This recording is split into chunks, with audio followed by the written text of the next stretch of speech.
Hello, it's Christy. You are here with me at the Chirp YouTube channel. I am your special, friendly online speech language pathologist and specialist in children's communication development, which includes behavior, such as in the topic area of this video, because behavior is a type of communication. Sometimes what behavior communicates is that a child needs help managing her emotions. We are going to talk about that today in this video on tantrums, how to help a child through a tantrum.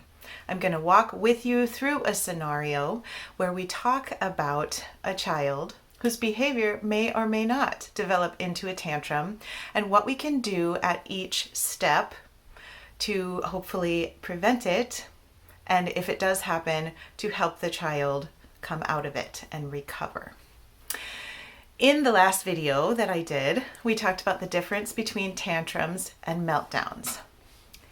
The main point of that video, if you did not watch it, I do suggest that you watch it, but if you did not, the main point is that a tantrum starts out anyway with a desire to manipulate, with a desire to get what the child wants.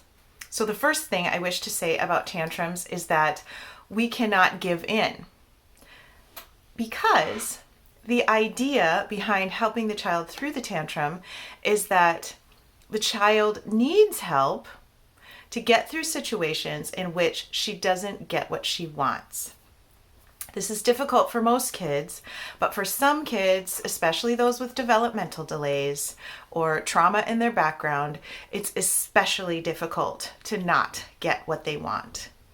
And if I go to Target with this child, the child wants a candy bar, throws a tantrum on the floor at Target, and then I give her a candy bar to stop this tantrum, then every time she wants something, she's going to have another tantrum to get it. What needs to happen is I need to have a plan for helping her move through the experience of not getting what she wants. Sometimes it will progress to where she has a tantrum, and I need to have a plan in place for dealing with that when that does happen. The first thing that I would like you to do is to pay attention to the process. Pay attention to what comes before the ramping up and then the tantrum. What comes before? Is it that your child doesn't get something that she wants at the store? Is it that your child loses a game? This is a very common trigger. When do you start tensing up because you suspect that the situation might lead to a tantrum? There was one little guy I worked with. Every time someone got too close to his train table with all his Thomas tank engines on it, he would go, ooh, like a siren. That was a really easy tell. Pay attention to what these signals might be. Pay attention to the signals. What happens in your own body? When do you feel tense because you know your child is going to explode? And when is your child displaying signals of that ramping up process? Also pay attention to what it is that your child needs to learn in order to not have that behavior anymore. For example, in losing a game, clearly the child needs to know how to lose gracefully. That's a hard skill to learn, even for adults, but it's not impossible to teach. In the example of not getting the candy bar at Target, delayed gratification, or simply not getting what she wants, is a skill that she needs to learn. It is excellent to keep these things in mind because, of course, we need to teach those skills. Children do not learn skills by us yelling at them or us disciplining them or us telling them that they should just behave better. Those things do not work for teaching kids missing skills. We need to teach missing skills.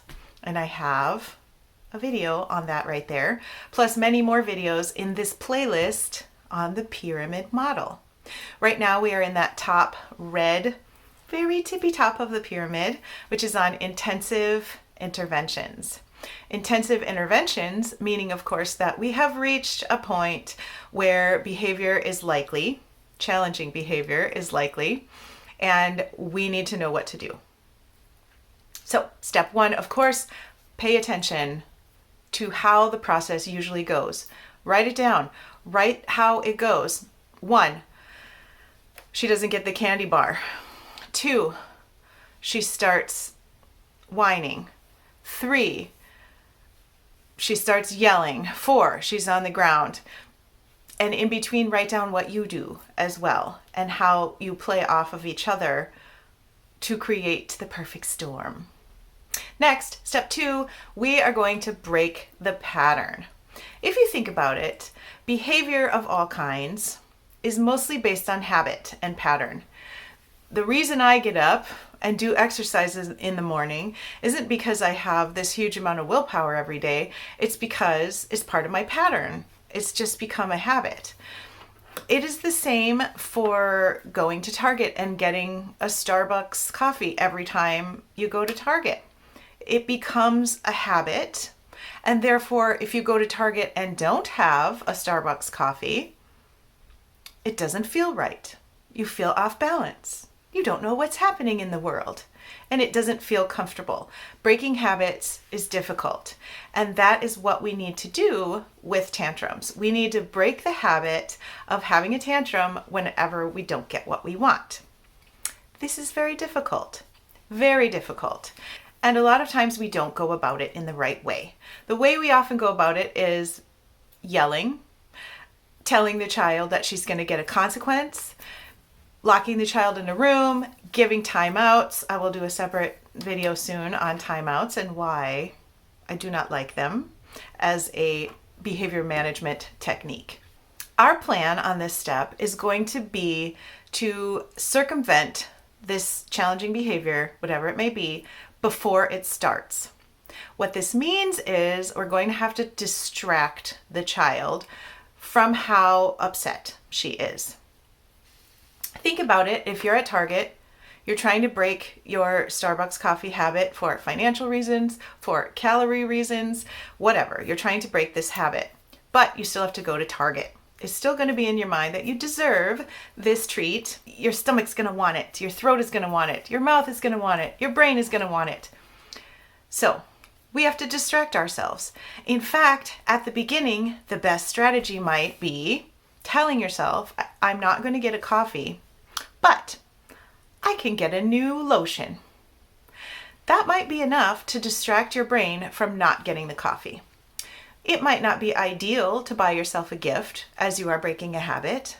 Maybe that's not perfect, but it's going to help you to achieve your goal, which is to not get the Starbucks coffee.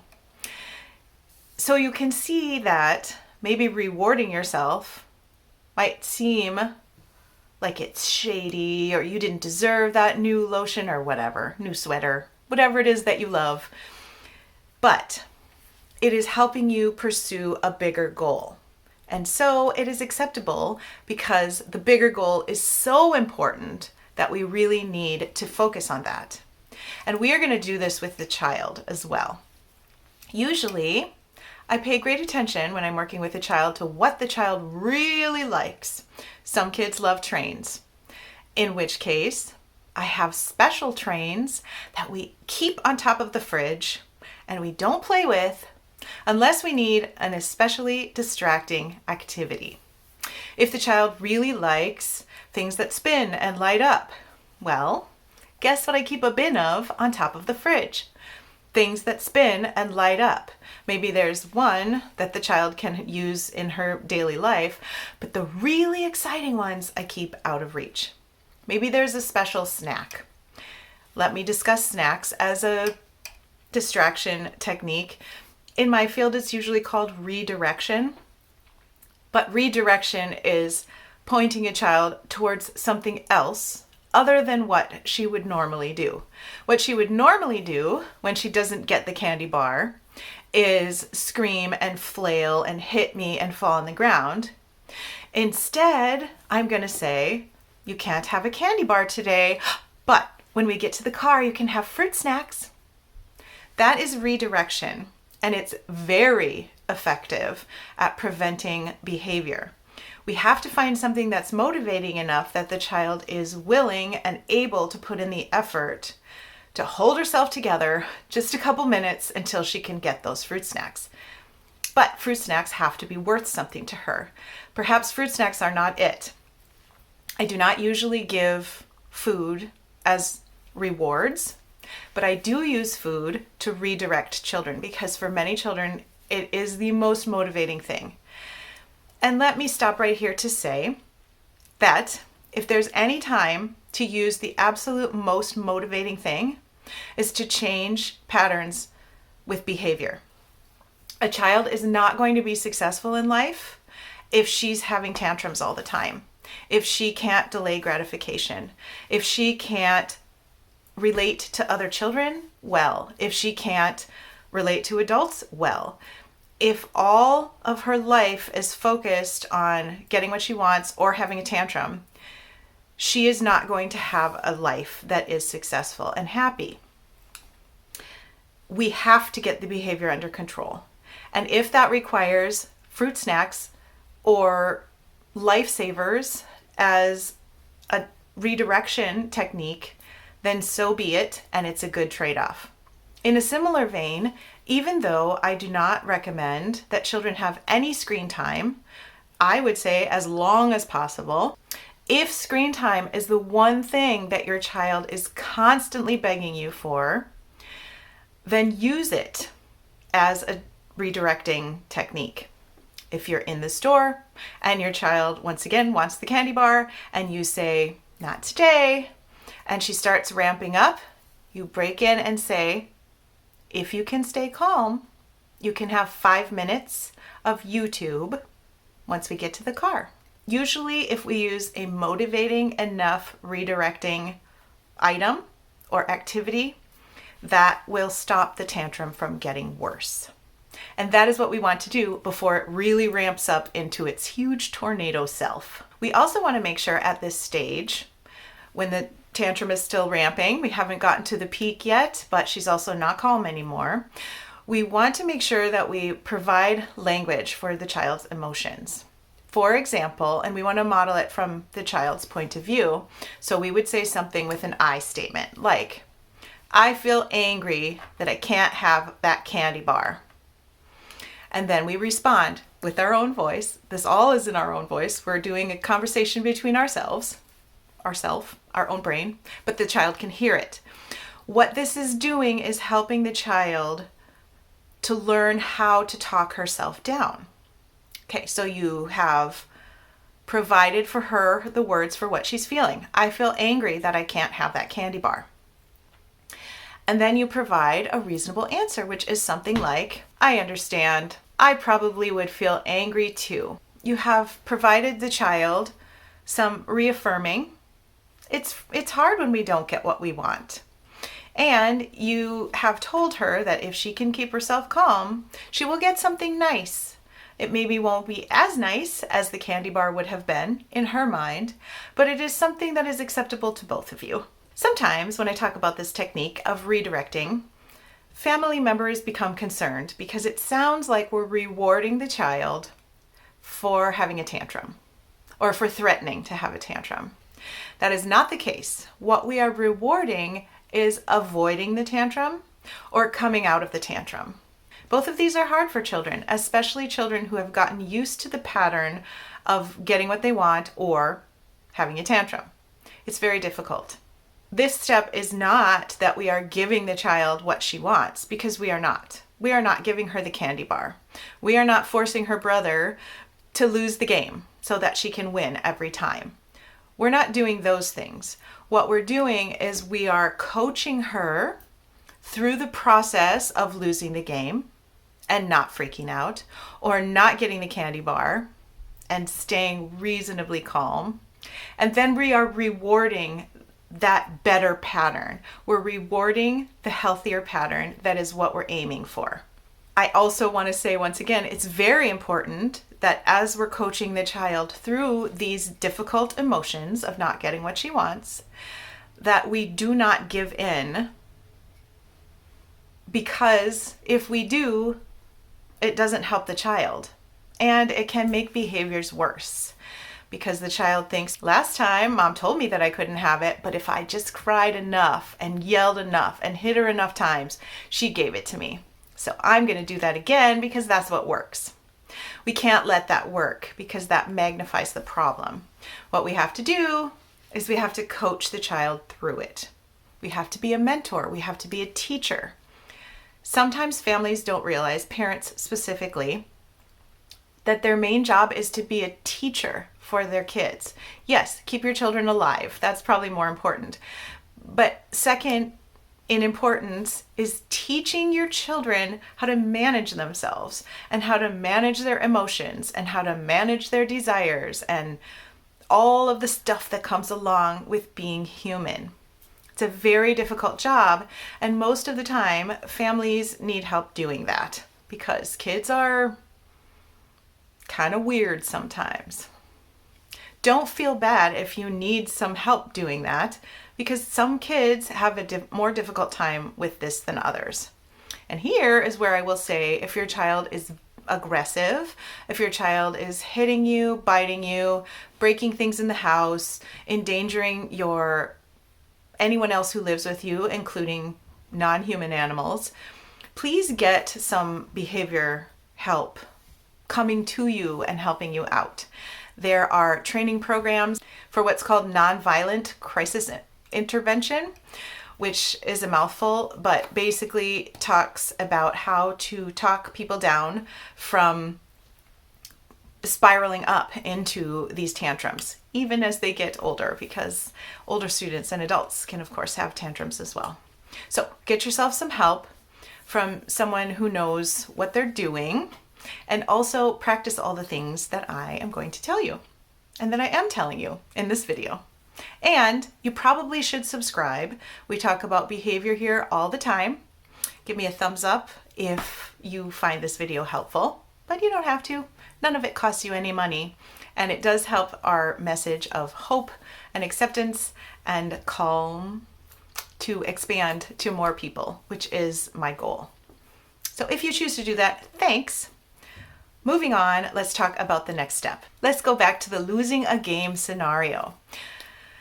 Mom is watching as her son and her daughter, the daughter is the one with the behavior challenges, her son and her daughter are playing checkers. It looks like the boy is going to win. So mom preemptively says to her daughter, it looks like Billy might win. If he does, that might be upsetting. If he wins, but you can stay calm, we will bake cookies together. Let's assume that baking cookies is this little girl's absolute favorite thing. She loves it. At this point, the little girl, let's say her name is Sonia. Sonia has two choices. She can pull herself together and hold herself in calmness in order to get the baking of cookies with her mother. If that's not possible, then she might continue to ramp up. If she continues to ramp up, this is where mom says, oh, I see that you're really upset, Sonia. Let's go bake cookies right now. And then, once again, this is enough a lot of times to help a child break that pattern of descending into a tantrum. Usually we have to be ready to swoop in right when we see that the behavior is about to emerge.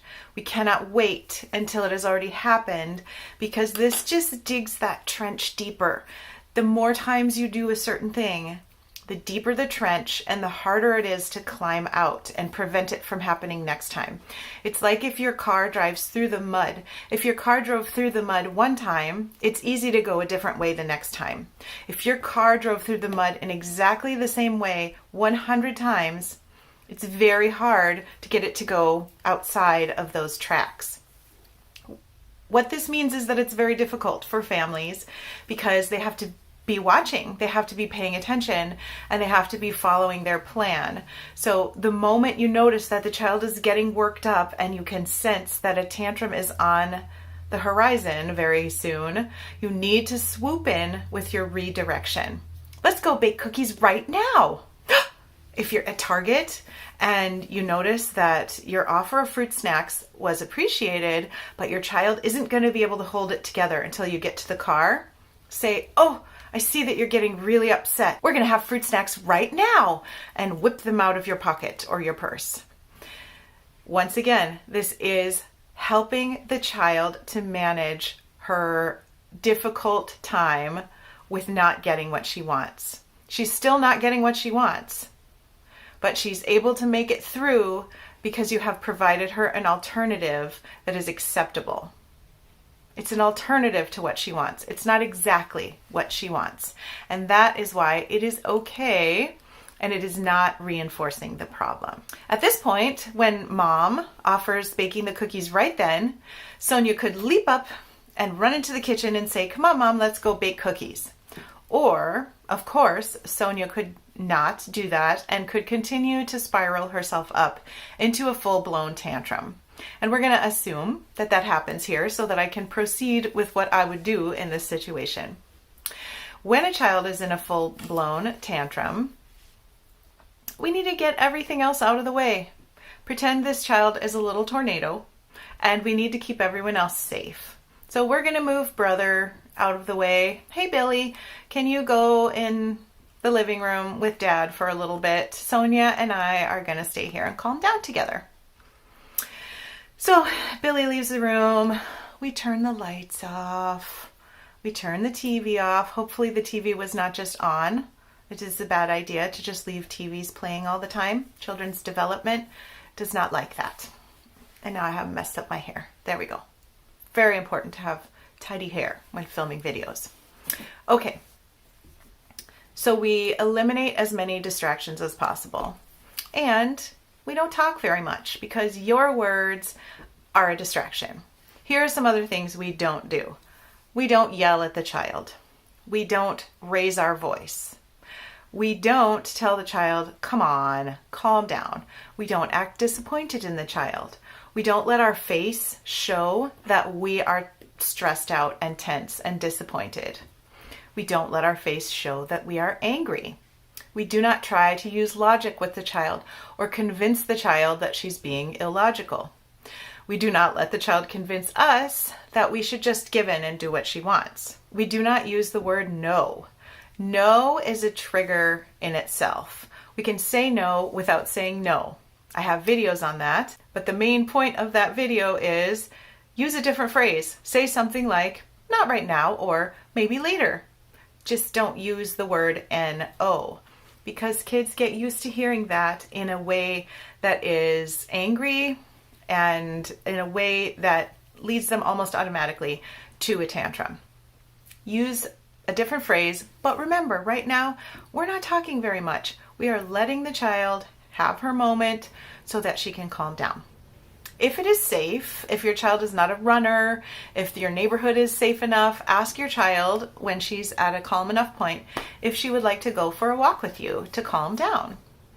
Also, sometimes when we get really upset, we have a lot of cortisol, we have a lot of adrenaline, and these chemicals can make it hard for our bodies to calm down. So we can exercise them out.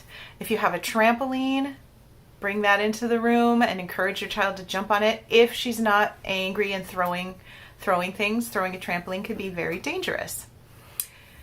Also, if you have a treadmill, help her to go for a walk on the treadmill. Make that a reward that she can do when she is calming down. It's really fun to walk on the treadmill. Make sure that you're right there so that nothing goes wrong, because treadmills can be dangerous. If your child is harming you, harming others, harming other creatures who live in your home, harming your home itself, throwing things, breaking things, punching the walls, you need some more significant help. Look up nonviolent crisis intervention for more information about that. If you don't have some kind of a communication specialist, get one of those, because your child is missing some skills. And communication skills are what speech language pathologists do. Even if your child can speak fluently, that doesn't mean that she is communicating what is going on in her head and what she wants and needs.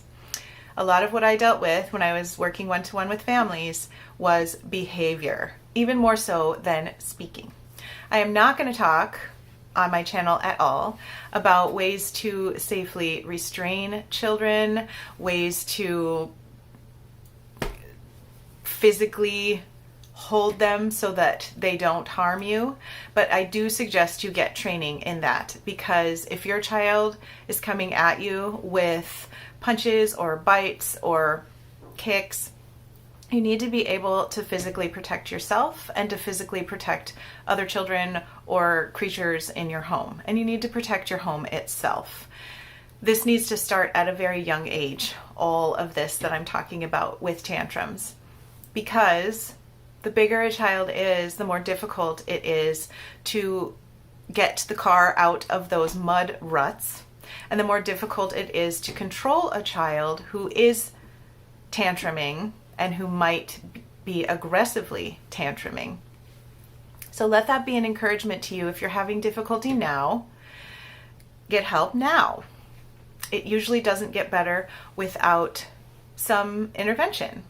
That intervention can be you working very purposefully to help your child, but many times it does need some professionals to come in and assist you once it gets to a certain point. Typically, children who are 2 to 3 years old have falling apart tantrums, and children who are older than that have usually learned the skills of how to calm themselves down and stay calm without getting to that level of angry. So if your child is older than that, you probably are dealing with some kind of a delay in self-regulation. And there is help for that. So don't lose hope. Do your own work.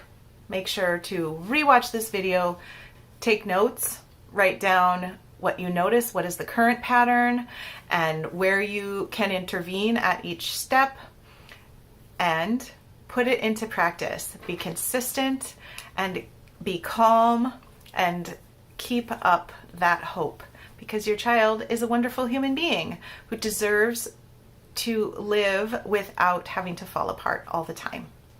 And we can help. We can work on that.